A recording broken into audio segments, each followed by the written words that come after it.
अस्सलाम वालेकुम नाजरीन, मैं हूं आपकी मेज़बान सनिया आशिक और आप देख रहे हैं प्रोग्राम फोकस।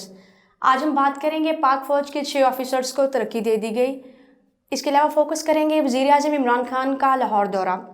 इसके साथ दूसरी तरफ कोरोना की दूसरी लहर जो कि शिद्दत इख्तियार किए हुए है और इस पर अपोजिशन की लापरवाही। इन तमाम मौज़ूआत पे बात करेंगे जनाब अब्दुल रहमान राना साहब के साथ। बहुत शुक्रिया राना साहब आपकी तशरीफ़ आवरी का। बहुत शुक्रिया मैडम, आपने हमें प्रोग्राम में बुलाया। आपकी शख्सियत किसी तारुफ की मोहताज नहीं। Thank you so much for your coming.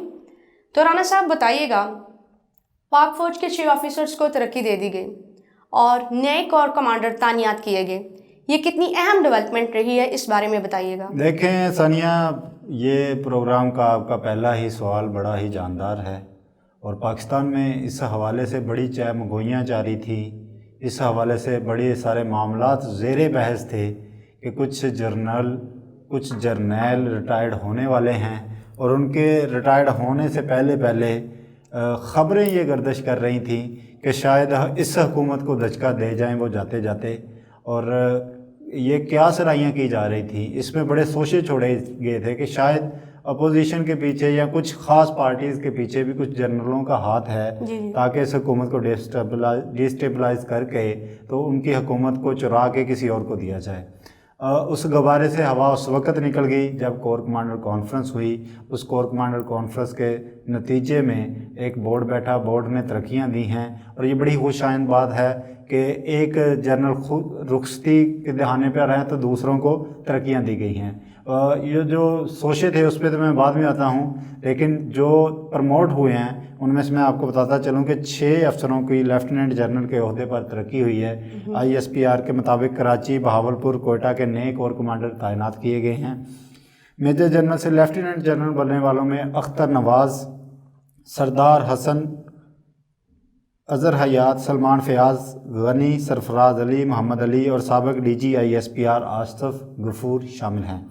अगर बात करें लेफ्टिनेंट जनरल नदीम अहमद अंजम कराची, अब्दुल अज़ीज़ जो हैं वो लाहौर के और वसीम अशरफ मुल्तान के, खालिद ज़िया बहावलपुर के और सरफराज अली कोयटा के कोर कमांडर, जबकि मोहम्मद अली कमांडर ASFC तैनात किए गए हैं। बड़ी अहम डेवलपमेंट है, बड़ी अहम अमूर हैं, क्योंकि इस हवाले से एक चाय की प्याली में तूफ़ान बर्पा किया गया था कुछ दानश्वरों की जानब से, कुछ मुहक्किकीन की जानब से और ख़ास तौर पे कुछ एंकर्स हैं जिनके अपने YouTube चैनल थे।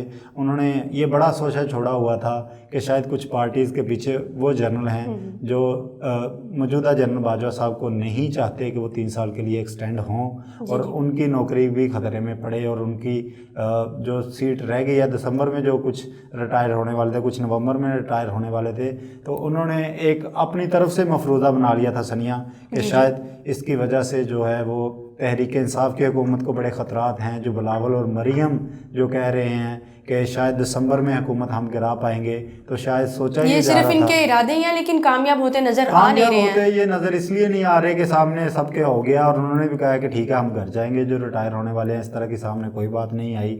और पहले भी, आज से पहले जब एक्सटेंशन हो रही थी जनरल साहब की, बाजवा साहब की, तो उस वक्त भी बड़ी चहमगोइयाँ सामने आई थी कि शायद कुछ जनरल या फ़ौज में आपस में कोई इख्तिलाफात सामने आए हैं। तो मोहतरमा ये जो मरियम नवाज़ हैं, ये मेरे ख्याल में बेनज़ीर भुट्टो बनने के ख्वाब देख रही हैं, लेकिन इम्पॉसिबल। देखिए, ख्वाब देखने में तो कोई पाबंदी नहीं है, लेकिन मोहतरमा वाले काम भी करना पड़ते हैं। मोहतरमा ने उसमें कुर्बानियां भी लिमिट में रह के देखे जा सकते हैं। नहीं, लिमिट कोई शक नहीं उसमें कि लिमिट अपने बंदों को रखनी चाहिए, लेकिन देखिए मोहतरमा की कुर्बानियां लाजवाल थी। वो एक डिक्टेटर के सामने खड़ी काबिल एहतराम, और उन्होंने सीना सुपर होकर हर मुश्किल का खंदा पेशानी के साथ मुकाबला किया था।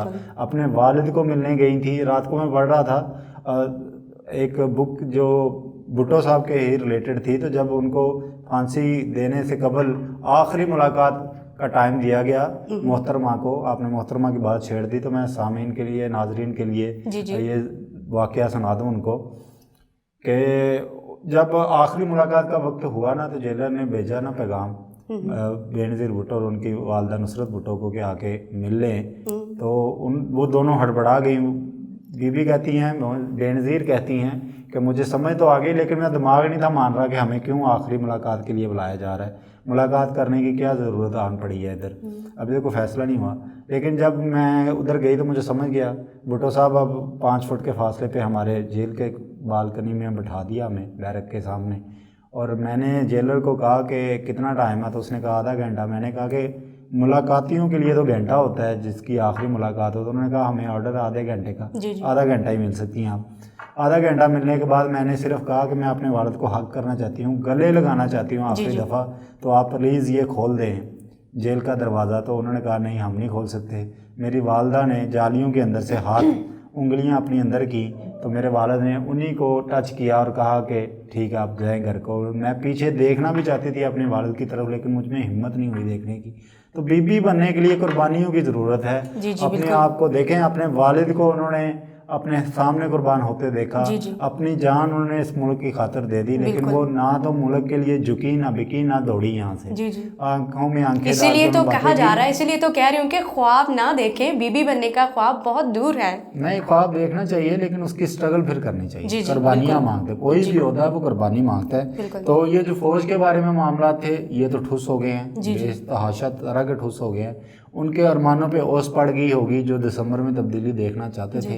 آج ایک نئی کمانڈ سامنے آ گئی ہے اور اس میں 6 لیفٹیننٹ جنرل جو ہیں وہ اپنے اپنے عہدوں پر براجمان ہو چکے ہیں، چین آف کمانڈ کی چینج آ چکی ہے ہمارے سامنے۔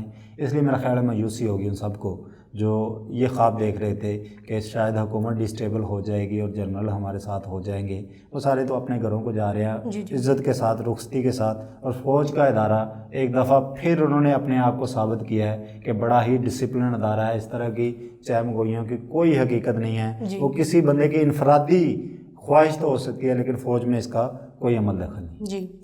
اچھا رانا صاحب بتائیے گا، نیب کی 2 سالہ کارکردگی، اس پہ اربوں روپے وصول کیے گئے، یہ کارکردگی کتنی اہم رہی، اس بارے میں بتائیے گا۔ اچھا، نیب جو ہے نا وہ ہمیشہ سے زیر عتاب رہا ہے۔ جب نون لیگ تھی تو پیپلز پارٹی والے کہتے تھے کہ سیاسی مسلطوں کا نشانہ بنایا جا رہا ہے ہمیں، نیب سیاسی کارروائیاں کر رہی ہے ہمارے خلاف۔ اب عمران خان کی حکومت ہے، ان کا جو نعرہ تھا وہ سنیا احتساب کا تھا کہ ہم جو ہے وہ کرپٹ لوگوں کو لازمی پکڑیں گے۔ انصاف کے نام پہ حکومت بنائی تھی انہوں نے، انصاف کے نام پہ تحریک بنائی تھی، کہتے ہیں 22 سالہ ہماری جدوجہد ہے تو ہم کرپشن کے خلاف پہلا اتحاد جو ہوگا وہ ہماری طرف سے ہی ہوگا۔ حکومت میں آنے کے بعد انہوں نے اس کا برملا اظہار بھی کیا، نیب کو فری ہینڈ دیا، اس کے ساتھ ساتھ اینٹی کرپشن کو بھی انہوں نے پنجاب بھر میں اہم ٹاسک سونپے کہ آپ نے کرپٹ لوگوں کو پکڑنا، اور اینٹی کرپشن بھی اس طرح سے بڑی 1 سال سے تندوہی سے کام کر رہی ہے۔ لیکن نیب کی 2 سالہ کارکردگی کو انٹرنیشنل سطح پر سراہا جا رہا ہے، ٹھیک ہے، اپریشیٹ کیا جا رہا ہے۔ نیب کی 2 سالہ کارکردگی رپورٹ دیکھیں تو بڑی ہی شاندار ہے۔ 2 سال میں 1220 انکوائریاں مکمل کی ہیں، 270 ریفرنسز کا فیصلہ ہوا ہے اور 363 ارب روپے وصول کیے گئے ہیں۔ چھوٹی رقم نہیں ہے، 363۔ اس کے علاوہ 66,838 شکایات آئی تھیں جن میں 415 انویسٹیگیشن مکمل کی ہیں۔ فنڈز میں خرد برد منی لانڈرنگ کیس پر توجہ ہے، یہ کہنا ہے۔ یہ جو شکایات رانا صاحب موصول ہوئی ہیں اس پر کارروائیاں بھی کی گئی ہیں۔ جی میں اس کا پہلے تھوڑا سا پس منظر آپ کو سمجھا لوں، پھر میں کارروائیوں کی طرف بھی آتا ہوں آپ کے سوال کی طرف۔ یہ جو 2 سالہ رپورٹ ہے نا جی، اس پہ چیئرمین نیب کو جاوید اقبال صاحب کو بڑے مشکلات کا سامنا کرنا پڑا، بڑی ہی مشکلات کا سامنا کرنا پڑا۔ اگر حکومت ان کا ساتھ نہ دیتی تو ہو سکتا وہ ابھی تک ریزائن کر جاتے، یا کوئی کمزور صاحب کا بندہ ہوتا نا تو ویسے چھوڑ کے گھر چلا جاتا۔ لیکن انہوں نے جس جرأت مندی کے ساتھ اس ملک سے کرپشن کے خاتمے کی آگاہی کے لیے اور پھر اس کے تدارک کے لیے جس آہنی ہاتھوں سے کام شروع کیا نا، میں کہتا ہوں مبارکباد کے مستحق ہیں وہ۔ اچھا، نیب ہیڈ کوارٹر میں اعلیٰ سطح کا اجلاس ہوا ہے اور 2 سالہ کارکردگی کا جائزہ لیا ہے اس میں، تو انہوں نے کہا کہ بدعنوان عناصر سے تقریباً 363 روپے بالواسطہ یا بلا واسطہ وصول کر کے قومی خزانے میں جمع کرائے ہیں، جو ایک ریکارڈ کامیابی ہے چیئرمین نیب کی۔ یہ بے شک اس میں کوئی شک نہیں کہ یہ کامیابی ہے بھرپور قسم کی۔ آپ کی بات کر لیں کہ کتنی انکوائریاں، کتنے مقدمات کیے گئے ہیں، تو نیب کی جانب سے گزشتہ 2 سال کے دوران 75,268 शिकायत मसूल हुई हैं जी। जिनमें से 66,838 को निपटाया गया है। देखें 76,000 में से 66,000 को, तकरीबन 10,000 अभी भी पेंडिंग में हैं। जी। लेकिन फिर भी 66,000 शिकायत एक बहुत बड़ा फिगर है, बहुत बड़ा नंबर है इस मुल्क में कि उसको निपटाया गया है। इस अरसा में 2,417 शिकायत पर कार्रवाई की मंजूरी दी गई, जबकि 2,036 मुकम्मल भी की गई हैं। 2 साल के दौरान नैब ने 240 इंक्वायरी की मंजूरी दी, जबकि 1220 को मुकम्मल भी किया है। जी। अच्छा, इस दौरान 432 इन्वेस्टिगेशन की मंजूरी दी गई, जिनमें 415 को मुकम्मल कर लिया गया है। तो 15 या 17 वाकई हैं जिनमें से ये जो नैब पे इल्ज़ाम लगाया जाता है जी भाई ये सिर्फ पकड़ के अंदर कर लेते हैं और जो इन्वेस्टिगेशन है वो कंप्लीट नहीं करते, तो उन्होंने इसका भी जवाब दे दिया कि 432 इंक्वायरीज़ थी, जिनमें से 415 की इन्वेस्टिगेशन को मुकम्मल कर लिया गया है। नैब ने 332 बदअनवानी के रेफरेंस दायर किए, जबकि 270 का अभी तक फ़ैसला भी हो चुका है। चेयरमैन नैब ने जस्टिस रिटायर्ड जावेद इकबाल ने कहा कि मुल्क से बदअनवानी का खात्मा और वाम की लूटी हुई रकम को वापस करना हमारा बेसिक टारगेट है और इसी तरह की कार्रवाइयाँ करते रहेंगे। राना साहब, 2 सालों में चेयरमैन नैब ऑपोजिशन की जमायतों में सुपर हिट लिस्ट पर रही और कभी नैब की अदालतों में पेश होने वाली टीम पर तनकीद होती रही। आप क्या समझते हैं कि क्या नैब अपने ऊपर लगे दाग कभी धो पाई? देखें, नैब ने तो अपनी 2 साल कारकर्दगी दिखा के ना सामने सबको बता दिया कि ये हमारी कारकर्दगी है, और जो उन पे ऊपर इल्ज़ामात लगते थे ना, इसी की बात मैं कह रहा था, इसी से पहले आपके सवाल से पहले भी मैंने बताया कि उनको बड़ा ही हिट लिस्ट पर रखा गया। साबिक़ वज़ीर आज़म ने कहा कि हम तो धमकी थी शाहिद खाकान अब्बासी की जानब से खुली कि नैब हम अगर हुकूमत में आ गए तो नैब को ना सिर्फ हम ख़त्म करेंगे बल्कि चेयरमैन नैब को भी हम सज़ा देंगे, उसको बताएंगे कि इसने हमें तंग किया है। तो कहने का मतलब उनका ये था कि तुम्हें हम टांगेंगे, लेकिन इसके बावजूद उन्होंने इस स्याह दाग को जो उनके पे ऊपर लगता था कि इन्वेस्टिगेशन पूरी नहीं होती या उनकी टीम कमज़ोर दलाइल देती है, जिसकी वजह से मुल्ज़िम जो है वो जल्दी छूट जाते हैं और बाहर जाके दंदनाते फिरते हैं। तो ये सामने मामला आए हैं, जिसके नतीजे में अब जो नैब की मेरी मालूमात हैं उसके मुताबिक नैब ने प्रोसिक्यूटर लेवल को अपने को सख्त ट्रेनिंग के मराहिल से गुजारा है और उनकी जो ट्रेनिंग होने वाली थी बुनियादी, उसको वो सहूलत दे रहे हैं। इंटरनेशनल फर्म से उनके राब्ते हैं, इसके साथ साथ मुल्क के जो मशहूर और तगड़े वकील हैं उनकी रहनुमाई भी ले रहे हैं, ताकि जो उन पर दाग लग जाता था बार बार कि इनके प्रोसिक्यूटर डिपार्टमेंट जो है वो थोड़ा कमज़ोर है, तो उसको भी ख़त्म करने की कोशिश की जा रही है। अब मुल्ज़िमों की चीखों से आपको अंदाज़ा हो गया होगा, और ये जो रिपोर्ट आई है कि इन्वेस्टिगेशन 432 में से 417 को कंप्लीट करके फ़ाइल भी जमा करवा दी गई हैं और रेफरेंस फाइल कर दिए गए हैं अदालतों में, तो ये मेरा ख्याल है बड़ी ही एक अच्छी डेवलपमेंट है, क्योंकि पिछले दौरे हुकूमत में हमने देखा कि इतनी ज़्यादा फ़ाल कारकर्दगी नहीं रही, लेकिन तहरीक इंसाफ की हुकूमत आने के बाद नैब ने जो कारकर्दगी दिखाई है अपनी सनिया, इसमें मुबारकबाद के हक़ है। और आपका जो सवाल था कि अपने दाग धो पाई है कि नहीं, तो वो यकीनन धो दिए हैं इस 2 साल कारकर्दगी से। और जो छाया हुई है मेरा ख्याल है बहुत ही शानदार 363 अरब रुपये बिलवास्ता या बिला वास्ता जो रिकवर किए गए हैं, वो एक अहम डेवलपमेंट है इस मुल्क में और अहम मामला है। देखिए, अरबों की बात यहाँ पे करना तो ऐसे जैसे मजाक है। 363 अरब अगर नैब ने रिकवर किए हैं तो कितना लोगों ने under the table under hand कहा होगा कि चलें हमारे साथ वो कर लें, लेकिन उसके बावजूद नैब के अफीसरों को दाद देनी चाहिए जिन्होंने कौमी ख़जाने पर कोई कंप्रोमाइज़ नहीं किया और सारा कुछ मुल्की ख़जाने में। और मुतासरीन को ख़ास तौर पर लाहौर में देखें तो प्रॉपर्टी एक माफिया था जो कॉलोनियाँ बना के छोड़ देता था, लेकिन मैं खुद गवाह हूँ, खुद विटनेस हूँ, हमने बड़े कवर किए ये सारे इवेंट के, जिसमें नैब ने उनको ना सिर्फ गिरफ्त में लिया, उनकी चीखें निकलवाई उस माफिया की, जो अवाम की चीखें निकलवाते थे कि प्लाटों के पैसे ले लेते थे, लेकिन उनको कोई पैसा तो दूर की बात, प्लाट तो दूर की बात, उनको अपने ऑफिस भी नहीं थे आने देते। लेकिन यही नैब ने जब उनको गिरफ्त में लिया तो वो पैसे भी दे रहे हैं आप और माफिया भी मांग रहे हैं। तो मेरा ख्याल है नैब को इसी तरह के मामला ज़रूर बेज़रूर आहनी हाथों से करने चाहिए। कोई भी करप्ट माफिया है, अवाम में जिस भी जगह पे उनको पकड़ें तो नैब वहाँ पे एक्टिव दिखाई दे। राना साहब के साथ हमारी बात जारी रहेगी, हम लेते हैं छोटा सा break. We will be right back after a short break.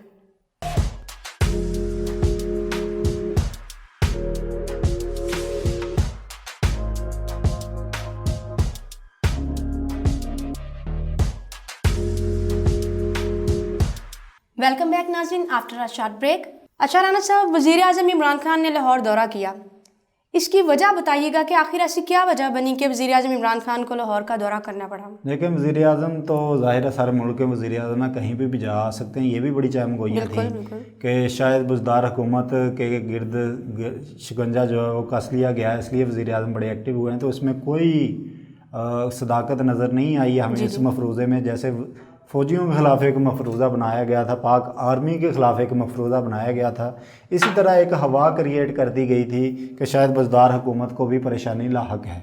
लेकिन उस हवा गबारे की तब निकल गई जब चौधरी परवेज़ इलाही और चौधरी शुजात हुसैन से वज़ीर आज़म की मुलाकात सामने आई और कुछ शिकवे शिकायतों के बाद आपस में वही बड़ा भाईबंदी सामने आ गई। बेशक जितने मर्ज़ी मामलात ज़ेर बहस आए हों, लेकिन चौधरी परवेज़ इलाही और चौधरी शुजात हुसैन की तरफ से कहा कि आप हमें मिलें चाहे ना मिलें, कुछ हमारे इख्तलाफात हों, हम हर हाल में आपके साथ खड़े हैं। नून लीग के साथ जो मामलात हमारे आप सुन रहे हैं उनमें कोई सदाकत नहीं। इसके साथ साथ वज़ीर आज़म का दौरा लाहौर जो था वो इसलिए भी इम्पोर्टेंट था कि वज़ीर आज़म की इन्वेस्टमेंट बहुत ज़्यादा लाहौर की सतह पे आ गई है और वो नया लाहौर जो बनने जा रहा है रावी रिवर फ्रंट, उसके हवाले से वो चाहते हैं कि उनको सारा कुछ सामने और उनकी आंखों के सामने होता हुआ नज़र आए, क्योंकि इसमें सम काइंड ऑफ वो ह्यूमन एरर भी सामने हमने देखा कि जिसमें ब्यूरोक्रेसी रोड़े अटका रही थी, जिसमें मुखालफीन आके प्रेस क्लब के बाहर एहतजाज कर रहे थे और कुछ जमातों के मरकज़ी लीडरान उसमें शामिल होकर उसको शह दे रहे थे कि शायद लोगों के साथ बड़ी ज़्यादती हो रही है और लोगों का जगह पे कब्ज़ा करके तो वो सोसाइटी बनाने जा रहे हैं। लेकिन उस गुब्बारे से भी हवा निकाल दी वज़ीर आज़म ने और उनकी पंजाब की सारी टीम ने। जिस तरह से बताया गया कि किस तरह से हम ख़रीदारी करेंगे और लोगों से ज़मीनें छीनेंगे नहीं, उनका राइट देंगे और लाहौर के लिए जो वज़ीर आज़म फ़िक्रमंद हैं, इस वजह से भी वो आए। क्योंकि आलूदगी इंडेक्स में हम इस प्रोग्राम में भी सनिया बड़ी दफ़ा डिस्कस कर चुके हैं कि आलूदगी में लाहौर का पहला नंबर आ गया था। स्मोक की वजह से हमने देखा सांस लेना यहाँ पर मुश्किल हो गया था। तो वज़ीर आज़म कंसर्न थे इन सारे मामलात के ऊपर। वो चाहते थे कि लाहौर का जो पानी का लेवल है उसको ऊपर लाया जाए, उसके लिए झील का मंसूबा बनाया गया, पौधों के लिए उनका कंसर्न बड़ा था। तो एक इसके अलावा भी एक बड़ा अहम मंसूबे पर पेशरफ्त सामने आई है। एक बड़ा ही अहम और इम्पोर्टेंट वज़ीर आज़म ने प्रोजेक्ट का अनाउंस किया है और वो प्रोजेक्ट के बारे में बताइएगा प्लीज़। जी, ये अनाउंस जो किया है वो नया पाकिस्तान मंजिल आसान दही रसाई प्रोग्राम है सनिया, जिसके तहत मुख्तलिफ़ छोटे छोटे गांव जो भी पंजाब में हैं उनमें किसानों ने अपने अजनास मंडी तक पहुंचानी होती हैं। तो माजी में भी हमने देखा कुछ हुकूमतों के नारे बजते रहे कि हम लेके आएंगे, लेकिन प्रैक्टिकली काम शहबाज शरीफ के 10 साल दौर के आखिरी 2 सालों में हुआ और वो भी बड़ा अनकम्प्लीट पड़ा है। तो उसी मंसूबे को ज़रूरत था कि पूरा किया जाए। ये मेरा ख्याल है कि बड़ा ही राइट टाइम डिसीजन लिया गया है वज़ीर आज़म इमरान खान की जानब से कि देखें कोई भी किसान है ना जी, जिसने स्ट्रॉबेरी उगानी है, जिसने मटर उगाने हैं, जिसकी भी पेरिशेबल आइटम जो उस दिन मंडी तक ना पहुंच सकी तो वो तो ज़ाया हो जाएंगी। तो इसलिए ज़रूरी है सड़कों का होना। और किसी दाना ने कहा है कि अगर सड़कें आप बिछा दें, सड़क किसी इलाके तक चली जाए तो तरक्की खुद ब खुद चल के उस इलाके में चली जाती है। तो इस हवाले से 14 अरब रुपये की लागत से 1076 किलोमीटर लंबी 154 सड़कें बनाने की मंजूरी दी गई है वज़ीर आज़म की तरफ से। और प्रोग्राम की शफाफियत को बरकरार रखने के लिए नेशनल स्टीयरिंग या प्रोविंशियल स्टीयरिंग कमेटी कायम की जाएगी। बड़ी अहम development, Pakistan day by day जो है अपनी मंजिल की तरफ जो है तरक्की की तरफ रवा दवा है। बिल्कुल इसीलिए तरक्की की तरफ रवा दफा है। क्यों रवा दवा है कि इस हुकूमत को उस नब्ज़ पे हाथ रख दिया है, उस बीमारी पे हाथ रख दिया है जिसमें उनको समझ आ रही थी कि बीमारी है कहाँ पे और अब इसका इलाज कैसे करना है। तो देखें, पहले हमने पिछले हफ्ते डिस्कस किया था कि 14 अरब रुपया فیصل آباد کو دیا گیا ہے، جی، اس کی سینیٹائزیشن کی جائے گی، جی جی، اس کے شہر کو پانی کا صاف پانی دیا، پینے کا پانی صاف پانی دیا جائے گا۔ اس کے ساتھ ساتھ اس کے جو مسائل تھے گٹروں، نالیوں، محلوں کے حوالے سے، ان کو سیٹ کیا جائے گا۔ اب پنجاب کے دیہی علاقوں کے لیے یہ جو تنقید ہوتی تھی نا کہ سارا پیسہ میاں والی اور ڈی جی خان میں لگ رہا ہے، اس کا مؤثر جواب اب دیا جا رہا ہے حکومت کی جانب سے، عملی اقدامات کی جانب سے۔ اور یہاں پہ میں وزیر اعلیٰ پنجاب کی تعریف نہ کروں تو بد دیانتی ہوگی۔ جس طریقے سے وہ مخالفین کو اپنے عملی اقدامات سے، کام سے وہ بتا رہے ہیں کہ کام کرنا کس کو کیا کہتے ہیں، شوبازی صرف حکومت نہیں، کام کرنا حکومت ہے۔ اگلے دن انہوں نے ظفرآباد کا دورہ کیا اور وہاں پہ ٹی ایچ کیو کی عمارت کو دیکھ کے، جو سال پہلے دے کے آئے تھے آرڈر، وہ ابھی انکمپلیٹ تھی، تو اس پہ بڑی برہمی کا اظہار کیا انہوں نے۔ کمشنر کو طلب کیا اور ان کو کہا کہ فوراً بنائیں، اس کی سڑکیں بھی بنائیں۔ اس کے ساتھ ساتھ سمبڑیال کا انہوں نے دورہ کیا ہے، اور اب دیکھ رہے ہیں ہم کہ پنجاب کے لیے جو ہے 154 نئی سڑکیں بننے جا رہی ہیں۔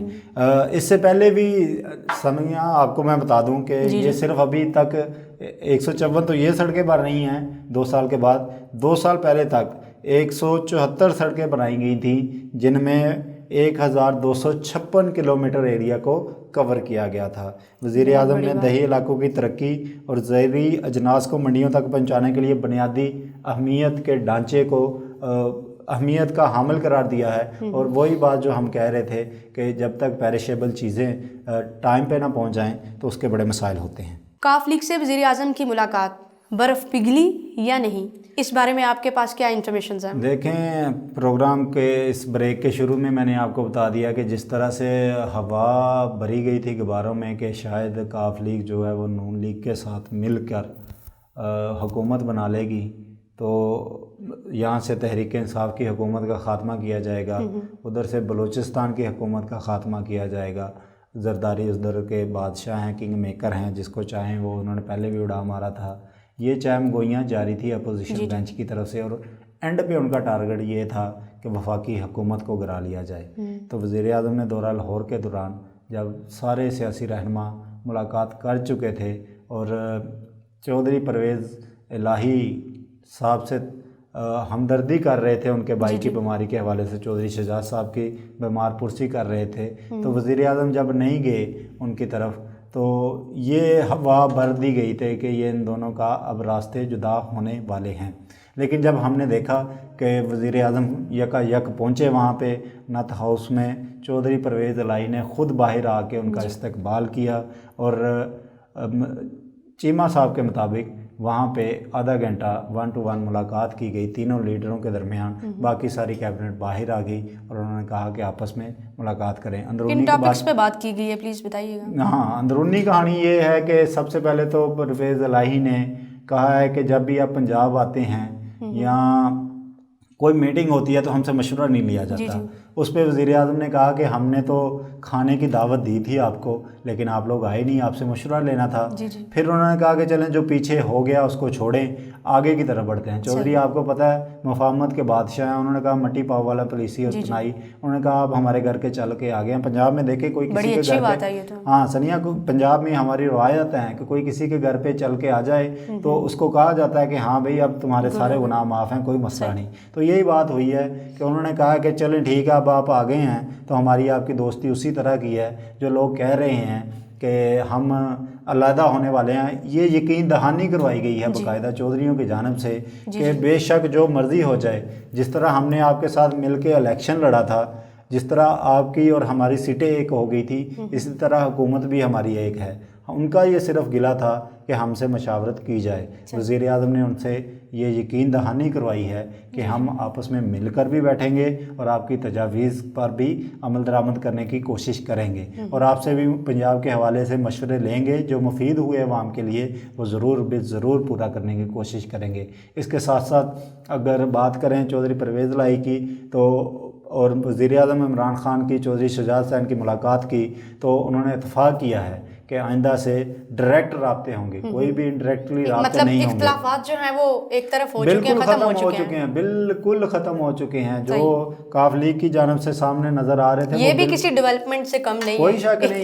یہ دیکھیں نا اپوزیشن کیا نعرے مار رہی تھی کہ پہلے ہم پنجاب کی حکومت گرانے لگے ہیں, پھر ہم بلوچستان کی حکومت گرانے لگے ہیں, پھر اینڈ پہ وفاق کی حکومت گرا کے عمران خان صاحب کو گھر بھیج دیں گے. اب پنجاب کے لیول پہ تو ان کو منہ کی سبکی ہو گئی ہے, چودھری کہیں نہیں جا رہے, انہوں نے یقین دہانی کروا دی ہے. وزیر اعلیٰ عثمان بزدار اسی طرح سے ہی پنجاب کو ہیڈ کریں گے جیسے وہ اپنی کارکردگی دکھا رہے ہیں. جی اچھا رانا صاحب, کرونا کی دوسری لہر اور اس پر اپوزیشن کی لاپرواہی, کیا کہتے ہیں اس بارے میں آپ؟ دیکھیں, بدقسمتی ہے اس ملک کی. پچھلا جو پہلی لہر تھی نا, تو پیپلز پارٹی جو سب سے آگے بڑھ کے آ رہی تھی, وہی پیپلز پارٹی لاک ڈاؤن اور شہروں کے شہر بند کرنے کی حامی تھی. وہ کہتے تھے ایک بندہ باہر کل تک یہ سب لوگ کہہ رہے تھے کہ کمپلیٹلی لاک ڈاؤن کیا جائے. آج وہی لوگ جو ہے اتنی لاپرواہی کے ساتھ جلسے جلوس جاری رکھے ہوئے ہیں. دیکھیں نا, آپ کو وہی اسی طرف آ رہا ہوں کہ پہلے وہی پیپلز پارٹی, وہی نون لیگ کہتے تھے کہ یہ مروا دیں گے, اس ملک میں لاشیں نظر آئیں گی اگر ہم لاک ڈاؤن کی طرف نہ گئے, اسکول بند نہ کیے, کالجز بند نہ کیے, یونیورسٹیاں بند نہیں کی, مالز بند نہیں کیے, تھیٹر بند نہ کریں, یا پھر شہروں کے شہر لاک ڈاؤن نہ کیے, تو یہ سارا کچھ ہو جائے گا. اب کیا کر رہے ہیں, اب شہروں کے شہر جا کے جلسے جلوس کر رہے ہیں. حکومت سمجھا رہی ہے کہ ہم اپنے سارے جلسے جلوس بند کر دیے ہیں, اور کرونا سے اب تقریباً 14% زیادہ بڑھ گیا کرونا اس ملک میں, اور حالت یہاں تک پہنچ گئی ہے کہ 54 افراد کل جان سے بازی سے ہار گئے ہیں. تو وزیر اعظم نے ان سے ریکویسٹ کی, حکومت نے ان سے ریکویسٹ کی کہ آپ نہ جائیں, لیکن ملتان میں اب ریلیاں زور و شور سے کرنے کے حامی ہیں, اور بونڈی قسم کی جو مثالیں دے رہے ہیں کہ جناب کرونا صرف ہمارے جلسوں سے ہی آئے گا. بیوقوف ہو. میں صرف یہ کہنا چاہوں گا اپوزیشن کو کہ ظاہر ہے جہاں پہ 50-60 ہزار 10 ہزار 20 ہزار بندہ اکٹھا ہوگا, ہم تو مسجد میں لوگ ڈرتے نہیں جا رہے کہ وہاں پہ 1000-2000 بندہ ہو تو کرونا پھیلنے کا خطرہ ہے. تو آپ کے جلسوں میں کرونا کیوں نہیں پھیلے گا؟ کرونا کیوں پوچھ کے آئے گا آپ سے کہ نہ آپ ماسک لگاتے ہیں, نہ لوگوں نے ایس او پیز کا خیال رکھنا ہے. بات یہ ہے کہ یہ جو ہے جلسے جلوس کرنے سے گیدرنگ ہوتی ہے, اور گیدرنگ کرنے سے کرونا پھیلتا ہے, تو صاف ظاہر ہے کہ یہ بند کریں تاکہ کرونا کا پھیلاؤ ختم ہو. بالکل, یہ اسی قوموں کی زندگی کا مسئلہ مسائل جب آ جائیں نا, تو آپ کو اپنی سیاست پیچھے کر لینی چاہیے. عوام کی جانوں کو بس داؤ پہ لگایا ہوا ہے. عوام کی جانوں کو داؤ پہ لگایا ہوا ہے. اب دیکھیں نا, خبریں تو یہ بھی آ رہی ہیں کہ جناب شاید بلاول بھٹو زرداری جو ہے وہ کرونا سے افیکٹڈ ہو گئے ہیں. کس وجہ سے افیکٹڈ ہوئے ہیں؟ جلسے جلوسوں کی وجہ سے ہو گئے ہیں. مریم نواز کی بھی طبیعت ناسازہ, اللہ نہ کرے کہ ان کو کرونا ہو. اگر اس طرح کی خبریں سچ ہو جاتی ہیں تو پھر آپ کس منہ سے عوام کا سامنا کریں گے, اور کیا کہیں گے عوام کو کہ واقعی کرونا ہوا ہے کہ نہیں؟ کس وجہ سے ہوا ہے؟ جلسے ہی ہو رہے ہیں نا جی, اسی وجہ سے کرونے آ رہے ہیں. موسیٰ گیلانی کی گرفتاری کے بارے میں کیا کہیں گے آپ؟ دیکھیں, موسیٰ گیلانی کو گرفتار رکھنا چاہیے تھا میرا خیال ہے, اب لیکن رہا ہو چکے ہیں. دیکھیں, اب وہ جہاں پہ کمپین کر رہے ہیں 100-200 بندہ 400 بندہ ساتھ لے کے جائیں گے, ان میں کرونا نہیں آئے گا. کل کو موسیٰ گیلانی کو اگر کرونا آ جاتا ہے تو حکومت کے ہی ہسپتالوں میں آنا نا آپ نے, پھر آپ کہیں گے حکومت اقدامات نہیں کر رہی. ہسپتالوں پہ اتنا بوجھ بڑھ چکا ہے کہ وہاں پہ تنگی ہو رہی ہے, اور جگہ نہیں مل رہی اب تو. اور آپ کو پہلے پتا کہ ڈاکٹر بھی پریشان ہیں, اور او پی ڈیز بھی بند کرنے کے اشارے. وائی ڈی اے پہلے ہی پروٹیسٹ کا اعلان کر رہی ہے کہ ہمیں جناب یہاں پہ رش اتنا زیادہ ہاسپٹلز میں کہ ہمیں بند کرنے پر مجبور نہ کیا جائے.